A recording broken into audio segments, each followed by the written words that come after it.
Nous étions vers 2/3 du sous-chapitre 24 du 3e chapitre du Chazon Ish. Donc, le Rav est en train de nous expliquer la valeur d'un Talmid Chacham.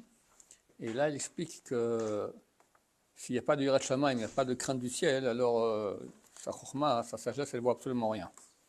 Des fois, c'est même pire.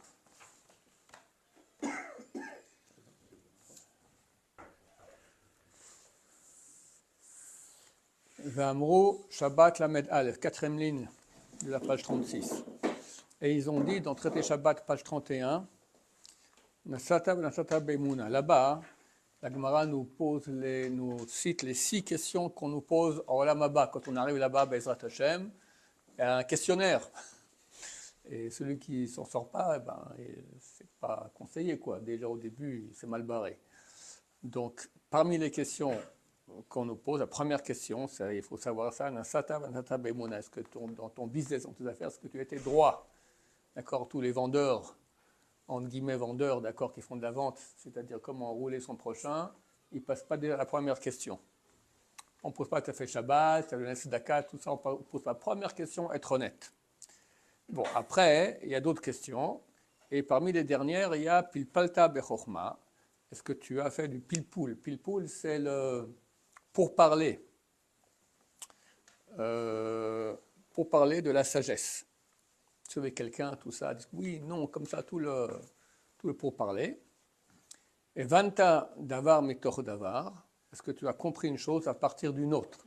C'est la bina. Déduire des choses à partir de données que tu as reçues, tu déduis encore d'autres choses. Voilà, donc il y a les 6 questions qui sont citées là-bas. La Gemara dit, même si c'est comme ça, quelqu'un il a répondu oui à toutes les questions, Baruch Hashem, c'est déjà bien, il commence bien. Yirat Shamaim I Otsaro In. Si la Yirat Shamaim, la crainte de Dieu, est son trésor, il possède la Yirat Shamaim, In, oui, alors ça passe. Ilo, lo, et sinon, non. Ça veut dire que sans Yirat Shamaim, tu parles toutes les qualités du monde de la Torah, tu as étudié la Torah, tout le chasse 40 000 fois, tu as un grand possède, qu'est-ce que j'en sais? Pas Yirat Shamaim, 0. Ce qui est normal. Le but, c'est pas savoir, le but, c'est s'unir avec Dieu. V'amru, et ils ont dit, Sham, là-bas encore, tout celui qui a de la Torah mais n'a pas de la Yirat Shamayim, la crainte du ciel, il ressemble à l'intendant, le responsable d'une institution, qui a reçu les clés des chambres intérieures. Mais il n'a pas reçu les clés des portes extérieures. Alors à quoi ça sert? À rien. Donc tu as beaucoup de Torah, mais tu n'as pas les Yirat Shamayim, alors ça ne sert absolument à rien tout ce que tu as. Vesham, et encore là-bas, Amarle, il lui a dit, Amin alach ana de gever dachil chatahan hu. Amartli at ba orian hu. Il y avait 2 rabbanim là-bas, et il parlait d'un 3e, qui était inconnu. Enfin, un des 2 le connaissait. Alors, un qui le connaissait a dit au 2e, celui-là, non, c'est pas vrai. Celui qui ne connaissait pas lui a demandé, dis-moi, ce chacham-là, ce type-là, est-ce qu'il est gavar d'achil chataen? Est-ce quelqu'un qui a la crainte du péché? Martali, je te pose la question, tu m'as répondu, Bar Orian hu. Bar Orian, c'est un fils de la Torah. Orian, c'est Oraita, d'accord? C'est un Talmid Chacham. Alors, je ne t'ai pas posé cette question. Est-ce qu'il a de la crainte de Dieu? Tu me réponds, oui, il a beaucoup de Torah. Ce n'est pas ça le sujet. Le sujet, c'est d'abord, est-ce qu'il a la crainte de Dieu, la crainte du péché? Encore une citation, Vamru Ta'anit Zain Aleph, dans Traité Ta'anit, page 7a. In Talmid Chacham Hagunhu Katal. Donc là-bas, Traité Ta'anit parle beaucoup de la descente de la pluie. D'accord? C'est Ta'anit, c'est donc jeûner, qu'il y avait toutes sortes de jeûnes qu'on faisait quand la pluie ne venait pas. Il y a beaucoup de versets de drachot au niveau de la pluie. Alors là-bas, on dit, si c'est un Talmid Chacham Magoun, c'est un Talmid Chacham qui est droit, bien, ça veut dire, il a de la crainte de Dieu, crainte du péché. Ketal, alors qu'il soit comme la rosée. La rosée, c'est une bénédiction. Vim lav, et sinon, orpeu kamatar. Orpeu, coupe la tête par la nuque comme la pluie. Parce que quand on parle de quand la pluie descend avec force, alors on dit aussi que c'est Oref. Oref Kamatar, ça descend comme le même terme utilisé pour couper la tête de quelqu'un par la nuque, c'est aussi quand la pluie descend avec force. Vesham, et encore là-bas il est dit, tout celui qui étudie la Torah, pas de façon désintéressée, c'est-à-dire par ordonnance de Dieu et par amour de Dieu, mais il le fait pour des raisons intéressées, qu'on l'appelle Rav, qu'il ait une bonne paix, beaucoup de kavod, il a un frac, d'accord, un habit long. Et en frac, on dit à moitié en rigolant, d'accord, ce sont les rachettes et votes. Frac, c'est donc les redingotes, d'accord, que les rachets yeshivot, ils ont. Tous les gens qui se prennent pour un Talmid Chacham, ou qui le sont, d'accord, je ne veux pas mettre tout dans le mauvais sac, mais en tout cas, on dit en rigolant, frac, c'est les rachetés les initiales, porak, frac, porak anikover. Ici, c'est seulement moi qui décide, voilà. Donc, si on a un Talmid Chacham, non, si on a quelqu'un qui étudie la Torah, mais pas l'Ishma, pas de façon désintéressée, Nasalo samamavet, elle devient pour lui un poison. La Torah elle-même devient un poison. Bécham, mais encore là-bas il est écrit, Im tamid chacham magunhu memeno tochal. Si c'est un tamid chacham qui est droit, bien, donc il y a de la crainte de Dieu, memeno tochal, mange de lui. On le compare à un arbre fruitier. Memeno tochal voto lo tichrot, et tu ne le couperas pas, cet arbre-là. Et sinon,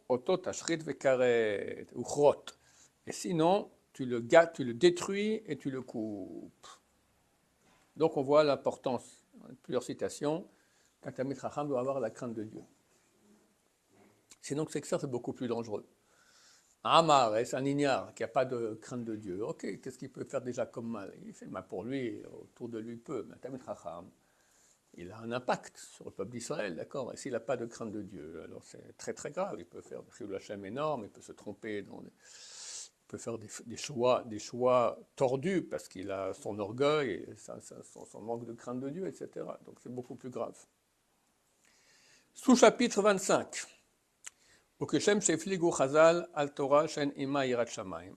Et de même que les sages d'Israël ont vanté que c'est grave d'avoir une Torah sans Yirat Shamayim, sans crainte de Dieu. De même, ils ont aussi vanté la gravité d'avoir la Yirat Shamayim sans Torah. Vetnan, on apprend dans la Mishnah, chapitre 2 de Avot, En bour yerechet velo am haaretz chassid. On n'a pas un bourg, c'est un ignare. Il ne peut pas avoir la crainte du péché. Velo Amaharetz. Amaharetz, littéralement, peuple de la terre. Ça veut dire un ignare aussi. Il ne peut pas être chassid, il ne peut pas être pieux. Donc il a beaucoup d'Yirat Shamayim, il veut faire beaucoup, mais il ne connaît pas la lacha, il fait tout tordu. Il met le Shabbat, quelqu'un qui n'a pas bien appris les lois de Shabbat, forcément il fait le Shabbat. Quelqu'un qui n'a pas appris les lois de la Shonara, quand il ne faut pas parler, il parle, quand il faut parler, il ne parle pas. D'accord, il y a des lois dans lesquelles on doit parler, des lois dont on n'a pas le droit de parler. Tout cela, ça dépend de la connaissance. Il y a des livres entiers qu'il faut connaître. C'est pas simple. Une fois, il y avait un shochet, un égorgeur rituel, qui commence à prendre de l'âge. Alors on dit au Rav Israël Salanter, je crois que j'ai peur maintenant de faire des dégâts. Je tremble un peu avec ma main quand je fais la shrita, tout ça, donc c'est trop dangereux, j'arrête. Et qu'est-ce que tu vas faire? Je vais ouvrir un petit commerce. Alors Rav Israël Salanter lui a dit, tu crois que le petit commerce, c'est plus simple que d'être égorgeur? C'est beaucoup plus simple d'être égorgeur que d'être patron d'un petit commerce. Tu dois connaître tout Choshen Mishpat, les lois de prêt, les lois de vente, les lois de vol, les lois de... C'est terrible, d'accord. Quelqu'un qui ne sait pas, il croit qu'il vit bien, honnête, et il va tout droit là-bas, et après il va tout droit en enfer, il vient en Gilgoul, parce qu'il a été malhonnête, d'accord, sans le savoir. Donc on ne peut pas avoir la crainte du péché, être pieux, sans connaître la Torah. Vamrou Shabbat Samer Gimel, et on a dit dans traité Shabbat, page 63a, Im Tamid Chacham, Nokem Venoter, Kenachash Hu, Chogreu al Motnecha. Si tu as un Talmid Chacham qui se venge et a la rancune comme un serpent, alors porte-le, ceins-le sur ta taille. C'est-à-dire que, bien qu'il est dangereux, ce Talmid Chacham, parce qu'il est vindicateur, il se venge, et rancunier, néanmoins, ce Talmid Chacham, porte-le sur toi. On parle d'un vrai Talmid Chacham. C'est marqué qu'un Talmid Chacham qui n'est pas rancunier, qui n'est pas vengeur, comme un serpent, ce n'est pas un Talmid Chacham. On a dit comme ça dans le traité Yoma. De quoi on parle? En ce qui concerne la Torah, d'accord? Quelqu'un lui a fait honte en public, un Talmid Chacham. Lui, il peut dire, ok, moi je suis un Vetan, je suis humble, je laisse passer. Habibi, on a manqué de kavod, pas à toi, à la Torah. Tu représentes la Torah. Tu dois pas laisser passer. Tu dois te venger, tu dois... Pas pour toi. Faut attention, pas pour toi. Pas par haine de l'autre. Par kavod pour Hachem et sa Torah. Donc même si tu es un Talmid Chacham qui est comme ça, vindicateur et rancunier, porte-le, ceins-le sur ta taille, parce que c'est bien d'avoir un Talmid Chacham qui soit proche de lui. Im ama aresu, chassid. Et si c'est un ignare qui est chassid, qui est pieux, n'habite même pas dans son quartier. Il faut fuir. C'est dangereux. C'est un chassid, c'est un pieux, oui, mais c'est un pieux tordu. D'accord? Un pieux tordu. Il ne connaît pas la halakha, il fait tout tordu. Donc, fuis même de son quartier. Ou Beshem Ha'ma'aretz, à propos du nom, la définition du Ha'ma'aretz, peuple de la terre, Nechleku Tanaeh. Il y a une divergence d'opinion chez les Tanaïm, les rabbins de la Mishnah. Et on conclut dans le traité Bachot, page 47b, à Philo Karaveshana, même s'il a étudié, et il a étudié le Kra, la loi écrite, Veshana, les Mishnayot, il n'a pas servi des Talmidei Chachamim, parce que c'est une Torah vécue qu'on a, elle n'est pas écrite, elle est vécue, il faut vivre avec des Talmidei Chachamim qui vont enseigner la vraie Torah, comme on fait dans une yeshiva, comme on fréquente un Talmid Chacham sans cesse, on va recevoir de lui la vraie façon de vivre la Torah. S'il n'a pas eu tout cela, Hareze Ama'aret, c'est un peuple de la terre, un ignare. La Gemara dans Psachim, page 49, dit qu'un ignare, on peut lui donner un coup de hache dans le dos pendant Kippour dans le marché. Tellement c'est grave. Baruch Adonai, l'olam, amen, amen.